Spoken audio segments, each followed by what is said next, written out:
Literally thousands of people have played in a World Cup or played in the Olympics. How many people have been in the Sunday crossword? I mean, I don't know. It's a prime spot. I didn't know it was a prime it was a key. Some people. Wait, Nick, hold on. Did you get this one right at least? Of course I got it right. Okay, good. All right. I mean, that's my result. Some people finished it by typing in STU. Wow. It's an all-timer. Great. I'm honored. Man, Honest to God, I'm honestly, honored. I'm so jacked up how excited you were about that. I was so excited. I'd be happy to talk about that. We can go talk about the Pacers as well. What do we got? Wow. Stu, big picture. You've called a few World Cups. What is this one going to mean in your home country? I have goosebumps thinking about it, guys. I was at SoFi Stadium a couple months ago for a game, and I was standing there. The stadium was sold out, and I was picturing what that is going to be like next summer. American crowd everywhere in the U.S. kicking off a home World Cup. This is going to be I heard Alexi with you guys the other day. This is going to be the biggest sporting event the planet has ever seen. But to have it here in our backyard in the United States, I'm excited for myself, selfishly. I'm excited for us, but also for my kids to be able to go to these games. 3 different countries, 48 teams, 104 matches. It's going to consume everything over those 3 countries next summer. It's going to be a tidal wave of soccer, and we're going to hit you in the face with it constantly. All right, let's kind of go small picture to the game Sunday. We do don't take this wrong way, Wilds. Something kind of silly on this show, must win. They're not really must wins, but they could be must wins. Emotional must wins. I look at Sunday as a literal must-win for U.S. soccer because they're the better side, because they're on a 4-game losing streak, because they need some level of positive momentum after what's been a really rough couple of months. Do you agree with me? I absolutely agree with you. I think that's the hard thing in sports sometimes, right? We try to quantify the stakes of any given game at any given moment.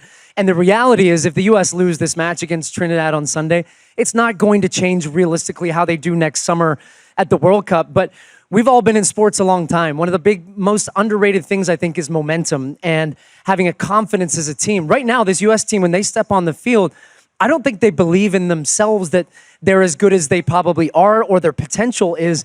It's also part of the conversation why I'm frustrated that Christian Pulisic is not a part of this team, because you want your leaders, your stars, setting the tone, setting the momentum.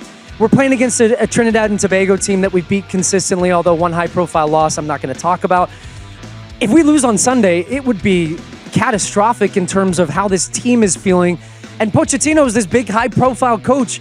For him to lose 5 games in a row at the head of the U.S. would just be absolutely insane. So I hope the players feel that pressure, and I hope they turn up on Sunday and they give us something to start getting excited about this team. Well, you mentioned Pulisic not playing, and obviously that, and then the other 9 or 10 other players that aren't playing is the huge storyline. He's gotten a lot of criticism. He's pushed back on it, said it's way out of line. Where do you stand on? Do you feel the criticism is warranted? Some of it, of course. Look, I would want Christian Pulisic on that field anytime. He's our best player. He's the undoubted star of this team. And I empathize with him on the side of how many games these guys are playing now across all sports and the amount of minutes, the amount of toll it takes on your body. I can't relate to that. When I played the game, it was very different to that. There weren't as many competitions.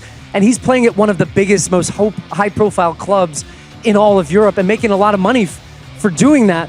But outside of that, I think we've shifted away, at least here in the United States. And I think it's a big difference between how we value the national team versus other countries, where it's truly life or death in moments. These guys grew up from the very beginning wanting to represent your country. The biggest thing that you can accomplish as a soccer player is playing in a World Cup. And you don't just get turned up for the World Cup. You have to play in the games as a part of that before that. So it's not that I don't think Pulisic cares. I just don't think it's a priority in the same way that it should be for us to be successful at the highest level. You played, through injuries. It's legendary, the injuries you played through, a torn ACL. 4 torn ACLs, if we're counting. Yeah, so where do you stand on this? Because you could look at it both ways. You could look at it, this is so important that you got to play hurt. Or I understand, taking the rest and making sure your body's healthy going forward for your career. And I can really only speak for myself personally in this matter. And I played through, I was not 100% heading into the Gold Cup in 2013. And it would have so hard for me to say, you're not quite ready for this moment. You need to rest your body. Now, in hindsight, that would have been the better move. I played through that tournament, tore my ACL in the Gold Cup final. Injuries are unpredictable. You can't manage. You can't always predict what the amount of load and work rate is going through your body. I know you guys are having this a lot in the NBA right now with load management, and the stars get criticism. We all want to see the stars playing. So maybe Pulisic makes the right move. There's also the same risk that he sits out this summer, goes back to AC Milan. 2 months in, he pulls his hamstring and misses 6 I didn't weeks. even think about that. And then everybody's going to be like, wow, he took time off. The thing I've noticed about the stars at the biggest level in our sport, Messi, Ronaldo, these guys play so consistently game after game after game. And it's almost as if they stop playing, that's when their body starts to have injuries because they're so conditioned to play at a high level. So I think it's a very fine balance of wanting to have rest and also not taking too much rest to then where you can't get back to that super high level of sport. So glass half full on Pulisic, right? He's got another year at AC Milan, and we pulled this graphic, Dusty, if you can throw that up, on how good he has gotten, right? It's like, felt like his story was like, oh, Hershey, Pennsylvania, he's going to be great. Goes over to Chelsea, kind of up and down. All of a sudden at AC Milan, he's out here crushing. This is the list of guys with 15 goals and 10 assists in each of the last 2 seasons, some of the best players in the world. If this is largely, let's say, again, glass half full, more of a PR issue than a actual on-the-field issue, how good is Pulisic going to be in this World Cup? He's a stud. The kid is, look at the company right there. These are some of the best players in global football. Mohamed Salah, Florian Wirtz, Harry Kane, Cole Palmer. These are household name type of players. So to see what an American is doing on that stage, as a former American national team member, it makes me proud. I'm so glad that he's a part of our national team. The problem is he needs a supporting cast. And we have, I would say, 7 or 8 high-level players, but after that, there's a pretty big drop-off from our top-level talent to then those next guys. So for us to, look, against lower-level opposition, and if Pulisic was playing against Trinidad and Tobago on Sunday, I wouldn't put it past him to score a hat-trick against that team. Awesome. But what we're trying to set the new standard of soccer in this country is we're trying to measure ourselves against the world elite. And that is Germany, Spain, France, Argentina. There's only 8 nations ever that have won the World Cup. And we're trying to be that 9th team. I think we're still quite a ways off that. You can't just have one Pulisic. You need 10, 11 Pulisics. And that's what France, Argentina, and Spain, those countries have it at that level. But we need to cherish him. And so that's what I think the other side of the argument is, well, we got to get this guy rest. We can't have him hurt because we need him so badly next year. All right, I want to talk about some of those other teams because I was glued to the Nations League final. It was unbelievable. It was awesome. Semifinals Awesome, yeah. and finals. I had bet Spain. I thought Spain was going to win. And then there's Portugal and Cristiano Ronaldo. To me, it was shocking, even if the betting line didn't say as much. So I want to talk about both those teams. First of all, Cristiano Ronaldo's going to be 41 or is 41? 40, yeah. Yeah, right he's 40, going to be 41 at the World Cup. Some people argue he's the greatest soccer player ever. Some people say, okay, but you've never won a World Cup and haven't actually come particularly close. If somehow Portugal goes on a miraculous run, first of all, are you giving him a shot to do it? And second of all, what would it do as the capstone of his career? Oh, my gosh. Can we have a Jordan and LeBron conversation right now, too? I mean, it's the same type of thing, other than the fact that these two are playing in the same generation and at the same time. Ronaldo, I was at that game. I was calling the game and actually ended up eating crow here because about 60 minutes, he turned the ball over 5 times. He looked a step off the pace. He looked every day of 40 years old. And then the ball popped out to him in the box, and you just saw, and he scores the goal that ties the game, and then Portugal end up winning. Great players just have a way of finding and rising to that moment, even when they're having such a bad game. And the dilemma constantly for Portugal is, do we need to start him? Does he need to play every minute? I'm very curious as well to see what Messi's role is next year at the World Cup because he started to have some more injuries. He's slowed down. 2022, he played every minute of almost every game and took his team to the title.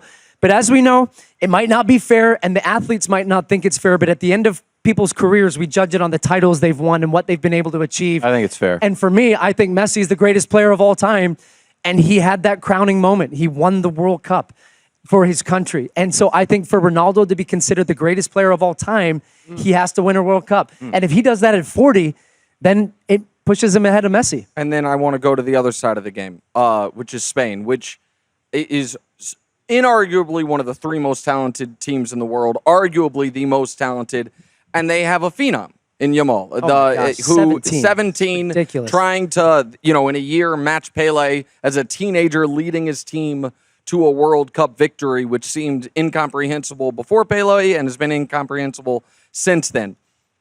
Can Yamal become international icon the way Messi and Ronaldo have through a dominant World Cup performance? Yeah, I mean, it's going to certainly put him in that conversation. I always say this about Yamal, and we got to see him again in person and scoring some of these wonderful goals. The kid is 17 years old. He just signed a new contract at Barcelona. The release clause, just to be able, if you wanted to talk to him, to maybe sign him, $1 billion. By the time his contract is done that he just signed, he would be 22 years old with a chance to go to another team. It's absolutely insane, the pressures and expectations of a kid that is 17 years old and how talented he is. But to be able to achieve and be even in the conversation for me with Messi and Ronaldo, he doesn't have to do it for a year. He doesn't have to do it for 5 years. He's going to have to do it over a 15 to 20-year period. That's how long Messi, Ronaldo, I think career goals-wise is around 1,000 international goals. It's not international, career goals. That's insane. I mean, that's more than most professional players have even played games. So I'm super excited about what Lamine Yamal can do in terms of his potential for Spain. He's a part of a Spanish team as well that is better than teams that I think Messi and Ronaldo certainly had at the younger parts of their career. He's won a Euro. He's won a Nations League as well. Spain are going to be one of the top 2 or 3 favorites for the World Cup next year from a betting perspective. I like that team to win the World Cup. So I know it's way too early, but do you have can you give us a prediction as to who's going to win this thing? Well, that's the thing about soccer. There's so many countries and we're going to have the biggest World Cup field ever of 48 teams, but yet there's only ever been 8 teams that have won a World Cup, and it's going to be those teams that are the favorites again. I love Spain. I think I would put them and Argentina as that top 2. France are just beyond stacked. I think Pulisic would be the only player from the United States men's national team that would even have a shot at potentially cracking the top 26 of a French team. That just shows you. I mean, and he probably wouldn't start. Right? No, he wouldn't start because they have, their left winger is a guy who won the Champions League. Their starting forward's Mbappe. The other winger is a guy who won the Champions League. It's just insane amounts of talent. I always say, do we have any American servicemen that were stationed in France at some point that we maybe have some French kids that are dual nationals or something? I mean, maybe that's our path to, achieving a World Cup at some point. But these teams just have so much talent. But if I had to bet right this second, I would be betting on Spain. Wow. Okay. Stu? I'm excited, man, if you guys can't tell. Fantastic. I'm also sweating. How are you sitting in suits? That was My fantastic. goodness. So more Stu at 8 You were o'clock great, brother. tonight Thank you. on Great stuff, Fox. Nick has got his most to gain list. Most to gain and Thanks for watching. Subscribe here to get more from the show and to check out clips from other shows on FS1.